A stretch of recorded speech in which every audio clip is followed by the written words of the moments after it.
mbwa ukimchekea sana mwisho ataongozana wewe mpaka kwenye nyumba ya ibada. Umeanza? Karibu mtazamaji wa Rimwe Digital, langu jina ni Vika Saba, na kama ilivyokuwa kawaida Rimwe Digital huwa tunakuletea update mbalimbali, na leo niko na mchambuzi ambaye anachambua wanadili na masuala mbalimbali kwenye upande wa michezo. Yupo siasa, jamii na masuala mengine mbalimbali yupo, lakini siku ya leo tutaenda kuzungumza mengi kuhusiana na sakata la mechi ya dabi ya Kariakoo ambayo ilikuwa ichezwe Machi 8, 2025, lakini mwisho wake haikufanyika mechi hiyo, lakini baada ya hapo itakiwa ifanyike Juni 15, na mpaka sasa hivi kuna sintofahamu dabi ipo au haipo, kwa lile ambalo bodi ya ligi inasema mchezo uko pale pale pamoja na Simba, lakini wananchi Yanga wanasema wao hawachezi. Niko na Nasibu Mgwama hapa nizungumze naye ili tuweze kujua kwa upande wake ana mtazamo gani kwenye sakata hili ambalo linaendelea la dabi ya Kariakoo. Bwana Kachero, mambo vipi? Mimi niko vizuri. Niko poa kabisa, namshukuru Mwenyezi Mungu, naendelea vizuri. Okay, Kachero, kuna hili sakata ambalo linaendelea la dabi ya Kariakoo, na tumeona ni mengi sana ambayo yanazungumzwa. Alikuwa Yanga wanasema hawachezi. Jana wameitwa kwenye kikao na wamezungumza, na baada ya kikao tumemsikia CEO wa bodi ya ligi kile ambacho amezungumza Almas Kasongo, lakini pia tumewasikia Yanga baada ya pale wameka press yao na yale ambayo wameyazungumza. Kwa upande wako kama mchambuzi, una nini hasa cha kuzungumza? Ni picha ambayo inaendelea hivi sasa, wewe una mtazamo gani? Kwanza sikuona maana ya bodi ya ligi kuwaita Yanga jana kwenye kikao chao, kwa sababu unawaita kwa ajili ya nini? Unawaita kwa ajili ya kwenda kuzungumza kitu gani? Naona wameendelea kuzalisha tu matatizo, na wao kwa kushindwa kusimamia kanuni ndio ambao wametufikisha hapa tulipo, kwa sababu makosa aliyofanya kuanzia tarehe 8 mchezo umeairisha pasipo kuzingatia kanuni. Kanuni haisemi kwamba timu ikishindwa kufanya mazoezi kwenye uwanja husika basi wairishe mchezo. No, inatakiwa kuadhibiwa kwa yule ambaye ameshindwa kutimiza kumpa haki yule ambaye anastahili kufanya mazoezi kwenye uwanja husika. Mshindwa kufanya mazoezi anatakiwa kuadhibiwa, lakini wao wakaenda kuairisha mchezo. Leo hii wamepanga tarehe 15 mechi itachezwa. Unakuja tena jana kuwaita Yanga, unawaita kwa ajili ya kitu gani? Yani hakuna tena muda wa kubembelezana. Mimi nadhani kama tumeamua kusimamia taratibu pamoja na kanuni ambazo zipo, basi tusimamie taratibu, kwa sababu mpira hauendeshi tu kwa hisia, hauendeshi kwa mwemko, hautoki tu nyumbani kwako huko ukaje ukatoa tu maamuzi ambayo kwa utashi wako. Tumeweka kanuni zimekuwa kwa ajili gani? Kwa hiyo mimi nafikiri ni wakati sasa wa kuzingatia kanuni. Kama kanuni nasema timu ambayo haitatokea uwanjani anatakiwa ikatwe alama, basi ikatwe. Kama kanuni nasema mtu anatakiwa ashushwe daraja, basi ashushwe. Kama kanuni nasema kwamba mtu anatakiwa alipe faini pamoja na viongozi wafungiwe, basi wafungiwe. Nafikiri tukiwa na huo msimamo wa kufuata kanuni na taratibu ambazo tumejiwekea bila kuziogopa hizi timu kutokana na nguvu ambazo wapo nazo, nafikiri tungeendesha mpira vizuri sana. Mimi naamini sakata kama hili lingekuwa labda kwa Tanzania Prisons, lingekuwa kwa Ken Gold, wala tusingefika hapa, hatua zingekuwa zimeshachukuliwa. Lakini kwa sababu ni Yanga au Simba, ndio maana tumekuwa tunawaogopa, kuna kuchekeana sana, kuna kuoneana haya. Sasa matukio yake ndio haya. Mbwa ukimchekea sana mwisho ataongozana wewe mpaka kwenye nyumba ya ibada. Okay, kwa hili ambalo linaendelea, unadhani ni propaganda ambazo zimetengenezwa na ndicho ambacho kinaendelea mpaka sasa hivi? Kwa sasa ni kama ndo siasa ya mpira vile, yani kuna kuvimbiana, kuna kutunishana misuli na kila mtu anataka kuwa juu ya mwenzake. Young Africans yeye anasimamia kile ambacho anakiamini, lakini pia bodi ya ligi pia na wao wanasimamia msimamo wao. Kwa hiyo mimi nadhani kwenye hili TFF pamoja na bodi ya ligi wanatakiwa ndio watuonyeshe namna gani wapo serious kwenye kusimamia mambo yao, kwa sababu tayari ya huko nyuma tulishakosea, yani walishakosea. Tumekuja kwenye jambo hili ni jambo jipya. Sasa leo hii huyu anasema hachezi. Ukikubaliana na yeye kwenye msimamo wake, maana yake ni kwamba utawaibua tena wa upande wa pili ambao wapo tayari kucheza hiyo mechi tarehe 15, na wao watakuja kudai kwa nini umeirisha mchezo. Umeirisha mchezo kwa misingi ipi? Kwa hiyo nafikiri wao wanatakiwa kusimamia kanuni, wala wataki kupepesa macho, wataki kungata maneno, wasimamie tu kanuni. Kanuni zinasema nini, basi waende kwenye utaratibu wa kanuni. Nafikiri itawasaidia sana. Okay, ya makosa ambayo wamefanya bodi ya ligi ambao wamesema ndio walioingia mchecheto, waliingia ndani ya 18 za watu. Unadhani hichi ambacho kinaendelea sasa hivi na kile ambacho kimefanyika siku ya jana kinaweza kikaendelea kuibua mambo mengine, haswa endapo hawatoyaacha na kuacha mechi kaenda kuchezwa kama ambavyo wamepanga? na yatazaliwa mengine mengi sana. Ndio maana kwenye maelezo yangu ya mwanzo hapa nimezungumza Vika kwamba sikuona hata sababu ya kuwaita tena Yanga jana. Wamewaita kwa sababu zipi? Yani wamewaita kuenda kuwasikiliza Yanga kwa ajili ya nini? Na hata yale ambayo Yanga wameyapeleka, hayo matakwa manne ambayo wamewasilisha, haiwezi kufanywa kazi sasa hivi, na ilikuwa si wakati wake. Unajua haya mabadiliko yote ya kanuni pamoja na taratibu nyingine za kisheria huwa yanafanyika baada ya ligi kumalizika kuelekea kwenye msimu mwingine mpya. Timu zote 16 zinaitwa, kama kuna amendment labda ya kanuni na sheria zinarekebishwa wakati huo. Sasa bodi ya ligi wamewaita jana Yanga kwa sababu zipi? Wao wameshapanga tarehe ya mechi tarehe 15 wakiamini hivyo na wakisimamia hivyo, na hata Steven Mguto ambaye mwenyekiti mara kadhaa amenukuliwa akisema kwamba mechi ipo pale pale tarehe 15. Sasa jana tena wanawaita Yanga kwa ajili ya kitu gani? Kwa hiyo mimi sikuona kama kuna maana ya kuwaita kukaa mezani, na hata baada ya kuwaita nikadhani pengine kikao kinaweza kikaja na tija, lakini tunaona kimeenda kuibua mambo mengine mapya ambayo hata yalikuwa hayapo huko nyuma. Kwa hiyo naona kama kuna tatizo jingine ambalo wamelizalisha. Nilidhani tunaenda kupata suluhu, lakini mpaka sasa mimi mwenyewe nipo kwenye sitofahamu kwamba mechi ipo au haipo. Na ikitokea sasa Yanga asipopeleka timu uwanjani tarehe 15 na Simba asipopewa pointi zake za mezani, ili sakata litaendelea kuchukua sura mpya, kwa sababu huyu ambaye sasa hivi amekaa kimya na yeye atakuja juu akitaka hizo pointi 15, mtu akate pointi 15, akitaka alama zake 3, lakini pia akitaka hatua zichukuliwe kwa hawa waliosababisha mchezo kutokufanyika. Na kama akishindwa kufanya hivyo, Simba pia naye atakuja kuhoji kanuni ya 34 inataka mtu aadhibiwe. Sasa kwa nini umeshindwa kumwadhibu? Maana yake umevunja kanuni zako ambazo umeziweka wewe mwenyewe. Kwa hiyo mwisho wa siku ili sakata linakoelekea litaelekea pabaya zaidi ya hiki ambacho tunakiona hivi sasa. Baada ya kikao cha jana yameibuka mengi ambayo wameyazungumza hapa, mpaka mengine ambayo watu hawakuyatarajia kuweza kuibuka. Tumeibuka mpaka ya michuano ya shirikisho, lakini pia licha ya michuano hiyo yameibuka mambo mengi sana ambayo mpaka sasa hivi tunaona ni kama ngonjera zinaendelea, kama taarabu zinaendelea, kila mmoja anatoa andiko lake, na umesema yataibuka mengi sana. Unaiona dabi kwenda kuchezwa tarehe 15? Sioni dabi kwenda kuchezwa. Ni declare interest kabisa. Sioni dabi kwenda kuchezwa kwa sababu leo hii tarehe 10 tuna siku 4 tu pekee zimesalia, na jana Yanga kwa ule msimamo ambao wameuzungumza, kwa jinsi ambavyo walikuwa serious, nimemtazama afisa habari wao, lakini pia maandiko ya baadhi ya viongozi akiwemo bwana Alex Ngai ambaye huyu mjumbe wa kamati ya utendaji, sioni kama kuna mchezo tarehe 15. Lakini kitu ambacho bodi ya ligi wanasema mechi ipo, lakini yes, bodi ya ligi wanasema mechi ipo pamoja na Simba. Yes, na Simba wanasema mechi ipo, lakini Yanga sidhani kama watapeleka timu, kwa sababu Yanga ni moja ya timu ambayo imekuwa na msimamo mkali sana. Kwa hiyo mimi sioni mechi. Na sasa ambacho mimi nakishauri ni kwamba Yanga anasema achezi. Kwa hiyo kwa sasa bodi ya ligi wala hataki kuhangaika na Yanga.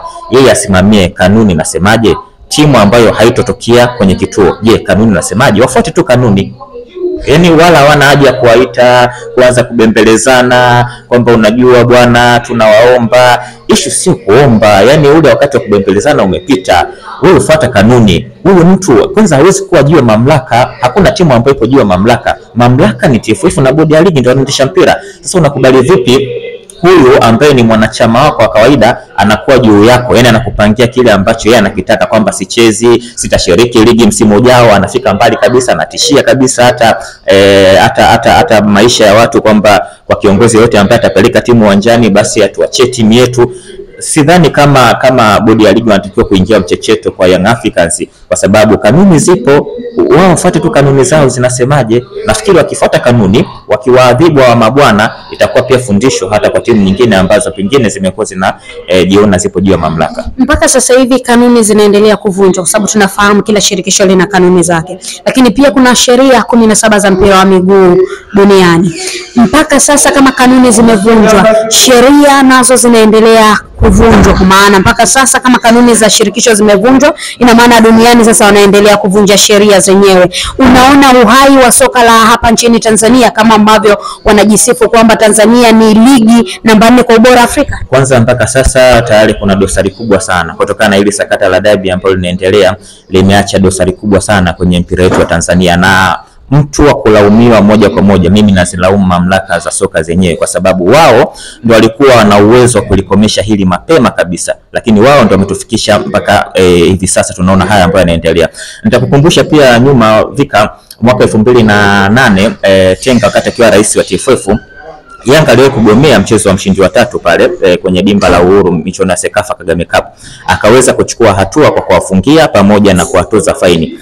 Watu wengi sana walalamika, ukiwemo viongozi wengine wa serikali. Alipigwa pressure kubwa sana, lakini alionyesha njia na kuonyesha kwamba tuzingatie kanuni zile ambazo tumejiwekea. Kwa hiyo naamini kama mambo kama haya tungekuwa tunafuata kanuni ambazo tumeziweka, basi asingeweza kutokea. 2021 pia hivyo hivyo, Young Africans aligomea mechi ambayo imesogezwa mbele kutoka saa 11 mpaka saa 1, akisema yeye anasimamia kanuni. Leo hii hataki kucheza mechi, anasema kanuni zilivunjwa, lakini mechi ya tarehe 8 bodi ya ligi walieleza sababu zao za kuahirisha mchezo, ikiwemo pia issue za kiusalama pamoja na masuala ya rushwa. Leo hii wamekuja kuupanga mchezo tarehe 15. Wewe unasema uchezi. Kama uchezi, wao hawapaswi kuhangaika na Yanga. Fuata tu kanuni, nasema vipi? Chukua kanuni, waadhibu kwa mujibu wa kanuni ili adabu wakae sawa, kwa sababu ukiendelea kumchekea, unaendelea kuwabembeleza watu, kesho tena kuna timu nyingine itaibuka. Leo Majiji akionewa na yeye aje aseme Kasongo ajiuzulu. Sijui labda Ndanda, sijui ya Mtwara siku imepanda ligi kuu wameonewa, basi waseme kwamba Kidao atoke. Lipuli wanapalwengo, mimi nilikuwa Lipuli, tunanyimwa haki yetu pale uwanja wa Taifa tunacheza na Yanga, mpira umevuka mstari, muamuzi anasema kona, tumeonewa. Kwa hiyo sisi tungesema pia bwana Karia atoke kama ni hivyo. Yaani ukionewa au ukihisi umedhulumiwa, basi uongozi utoke. Uongozi ule hujajiweka tu, yaani uongozi haupo tu, ule umekasimiwa kwa mujibu wa kanuni na kwenye mkutano mkuu. Kwa hiyo hata kama kwenye kutoka pia kuna namna yake ya kutoka. Uwezi tu kutoka tu umeamka huko kwamba wewe uridhishwi watoke. Hapana, haiwezi kuwa hivyo. Kwa hiyo mimi naona hichi ambacho kinaendelea kwanza hakina afya kwenye mpira wetu, na ili kuweza kukomesha, mimi na waacha sasa watu wenye mamlaka ya soka, na wataka wawe na meno kwa maana wafuate kanuni zao zinasemaje. Timu isipofika uwanjani au jamaa wakatwe pointi, viongozi wao wafungiwe, kama kufungiwa ni miezi 12 wafungiwe, walipe faini milioni 5 pamoja na hatua nyingine ziweze kuchukuliwa. Wakifanya hivyo naamini watakuwa wametibu tatizo, lakini wakiendelea kuwachekea na kuoneana haya, kubembelezana, sidhani kama tutakuwa tunajenga. Okay, kwa kumalizia, kuna kitu ambacho mimi kimenipa sintofahamu mpaka sasa hivi. Namna ambavyo Ali Shabani Kamwe alikuwa akizungumza katika mkutano na waandishi wa habari. Anazungumza kwa maana, yani kwa ile picha yenyewe ya mtu ambaye yuko serious sana, na ni moja kwa moja anazinyoshea kidole mamlaka. Kuna namna ya uzungumzaji na mamlaka, namna ambavyo alikuwa akizungumza haya ambayo ameyazungumza na mamlaka zenyewe hizi, ilikuwa ni stahiki yake na ni haki yake kuzungumza kwa namna ambavyo alikuwa anazungumza, kwa sababu mamlaka tunajua lazima ziheshimiwe, hata kwenye maandiko pia amesema. Tobias Kifaru, afisa habari wa zamani wa Mtibwa Sugar, huyu bado yupo Mtibwa Sugar licha kwamba ilipotea hapa katikati, aliwahi kuzungumza, utapotea mwanangu, nchi kubwa hii mwanangu, utapotea. Na lengo la kuzungumza hivyo, Kifaru alikuwa anamkumbusha bwana Kamwe kwamba asijisahau. Pale Yanga wamepita watu wengi, amepita pale Haji Manara, amepita Jerry Muro, hakuna mtu ambaye alikuwa super kama Jerry Muro, amepita Bumburi, amepita Nugas, umemtaja hapo, ambao walikuwa na uwezo mkubwa kushinda hata yeye. Sasa anapozungumza kitu lazima awe na mipaka na lazima ajue kuheshimu mamlaka. Uweze kwenda kuzungumza hivyo moja kwa moja, kwa sababu mimi naamini hata kwenye kikao ambacho ameitwa na bodi jana, hata kama hayo mambo yalizungumzwa kwenye kikao cha ndani. Leo hii unakuja unatuambia kuna kiongozi alitoa maagizo geti lisifunguliwe. Huyo kiongozi mwenyewe umtaji ni kiongozi gani, ni kiongozi wa shabiki gani, wa timu ipi, lakini pia kwa nini alitoa hayo maagizo. Umetupa tu habari nusu nusu, yani umeenda kushutumu lakini pia hujaweka wazi moja kwa moja. Kwa hiyo nadhani hakupaswa kufanya vile, kwa sababu kama alizungumza kwenye kikao, kuna mambo mengine ni ya ndani, ilipaswa kuishia ndani. Ila kuja unatoka public na kuzungumza ni kama unatafuta public sympathy hivi, yani waonyeshe kama wanaonewa, waoneshe kama wanadhulumiwa, yaonekane kama kuna uozo mwingi kwenye mpira wetu kwa viongozi, kitu ambacho sio sawa. Na hata yeye pia huko mbeleni huenda ikaja kumletea shida, kwa sababu unapokuwa unazungumza vitu kama hivyo lazima uwe na evidence. Leo hii ukitoka akiulizwa kwamba bwana ni kiongozi gani atamtaja. Yani wewe kiongozi gani ambaye aliagiza geti hilo lifungwe, anaweza kumtaja? Ni kiongozi wa timu ipi, anaweza kumtaja?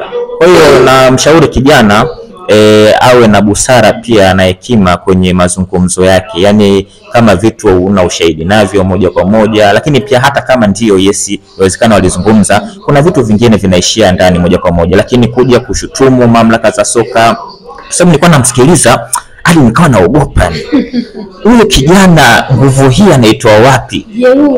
Jeuri kwamba bwana sisi kama Young Africans sio tu kucheza mechi ya dabi, hata hiyo michezo mingine hatutocheza, hata ligi tutashiriki. Lakini akumbuke kwamba wakati anazungumza hayo, labda kama anajisaulisha au anazungumza tu kwa mapenzi, lakini wakati wa uongozi wa Jamali Malinzi pia Yanga walinufaika sana na uongozi wa Jamali Malinzi. Wakati ule Simba na ngoa viti pale Taifa ulikuwa ni uongozi wa Jamali Malinzi, na matukio mengi ambayo Yanga walikuwa wananufaika nayo ya waamuzi, ratiba, mechi zao, viporo vingi, wachezi kwa wakati, mbona walikuwa hawapigi kelele? Walikuwa wanayafurahia hayo. Sasa hivi nini kinawawasha mpaka wanapiga kelele? Umeona? Kwa hiyo ni vitu ambavyo kwenye mpira wetu vimekuwa vinatokea. Yani leo hii hawa ambao wanalalamika juu ya kuonewa, wanalalamika kwenye uongozi huu ambao wamekuwa mabingwa mara 3 mfululizo, mabingwa mara 3 wa ligi kuu mfululizo. Wakati unachukua huo ubingwa mara 3 mfululizo, mbona hatujaona kilalamikia juu ya hayo madudu ambayo wanayadai? Pia kutaka kususa, lakini pia bado wakaendelea kipindi Haji Manara yuko Simba. Yes, na hata wakati Fani Mwakalebela pia na yeye alitaka kususa kwamba wanaenda kucheza Zanzibar. Mimi nadhani waende, kama wanataka kwenda kucheza na KVZ, wanataka kucheza na Mlandege, mimi nadhani waache waende, kwa sababu ligi lazima iendelee. Yani leo hii eti ligi yenye timu 16, mtu mmoja anatishia kwamba msimu ujao yeye hatoshiriki ligi kama hayo matakwa manne, sijui katibu mkuu ajiuzulu, sijui Kasongo atoke. Yule katibu mkuu yuko pale, kamati ya utendaji ya TFF ndio ambaye imemweka pale. Sasa unasemaje wewe atoke? Na hata hiyo bodi ambayo unasema ivunjwe, sio timu moja pekee ndio ambayo ina uwezo kuivunja bodi. Ni makubaliano pia timu zote 16 ambazo ziko kwenye ligi zikae zikubaliane, na lazima kuwe kuna sababu kwa nini ivunjwe. Sio mtu mmoja tu katoka tu kaamua tu kwa maslahi yake binafsi, kwa sababu anaona labda atendewi haki au anahisi mtu huyo upande fulani anataka bodi ivunjwe. Kwa hiyo Yanga wawe na heshima, na hata huyu kijana pia hawe na heshima kwenye mazungumzo yake, kwa sababu ujue wampita watu wengi. Yupo Yanga pale leo anapata dili nyingi kupitia Yanga, atoke Yanga pale sasa afuone nini ambacho kinatokea. Bwana shukrani sana bwana Nasibu. Mimi kwa kumalizia kabisa, wameniudhi sana, yani wameniudhi Yanga, lakini pia hata Alikamwe pia naye jana alivyozungumza pia ameniudhi. Nimekerwa sana na namna alivyokuwa anazungumza, kushutumu moja kwa moja, lugha ambayo alikuwa anaitumia haikuwa lugha rafiki. Inawezekana labda Yanga walikuwa na mlengo mzuri tu kwenye kile ambacho alikuwa anakiwasilisha, lakini sasa nani anayewasilisha? Nadhani angezungumza hata afisa mtendaji mkuu, ingekuwa vizuri. Huyu bado amewasilisha kwenye kimhemuko zaidi. Hana ukomavu, yani maturity yake, yani bado damu yake inachemka. Ndio maana hata mzee Magoma mara nyingi tunazungumza naye, anazungumza kwamba watoto wengi wamejaa pale. Kifaru nimekwambia hapo, alimwambia kijana utapotea, wamepita wengi, kuwa na adabu. Aliona mbali, unatoka tu unazungumza tu vitu tu from nowhere, una evidence. Kwa hiyo bwana awe makini bwana, bado tunampenda. Shukrani. Bwana huyo ni Nasibu Mgoma ambaye tumezungumza naye sakata la Kariakoo Derby, namna ambavyo linaendelea mpaka hivi sasa, na natumaini kile ambacho ameweza kuzungumza, namna ambavyo sakata hili linavyoelekea, na anaiona wapi au analiona wapi soka la hapa nchini Tanzania. Ni litaendelea kuwa hai au ni kama linaendelea kudidimizwa hivi? VICA 7 Vika 7 la mjina Remo ya update inaendelea kukuletea update za yote ambayo yanaendelea na kile ambacho kinaendelea kujiri kwenye Kariakoo Derby ambayo Juni 15 tutajua mbivu au mbichi, na Remo Digital tutahakikisha unazipata zote.